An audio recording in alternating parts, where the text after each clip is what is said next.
नमस्कार, मु वीरेंद्र कुमार पटेल, सहकारी शिक्षक सरकारी उच्च विद्यालय पड़गुंडली गुदगुदा टीवी को आपण मानक स्वागत। एथिरे आम विद्यालय छात्र छात्री माने आपण मनोरंजन पाई परिवेषण करने को जाउछंती अनेक कार्यक्रम आपण एहाकू देखिबा को अनुरोध।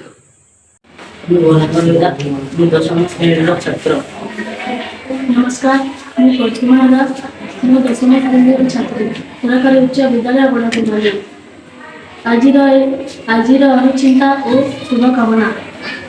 आजिर सुंदर सकाळ पाई एक क्षुद्र चिंता। जीवन से सबुठारु बड़ संपत्ति हेउछि आमर चरित्र एवं सबुठारु बड़ शक्ति हेउछि आमर धैर्य। जेउठारे परिश्रम शेष हुए सेठारु ही सफलतार आरंभ होइଥାଏ। आजिर दिनटी आपणक पाई शुभमय और मंगलमय हेउ।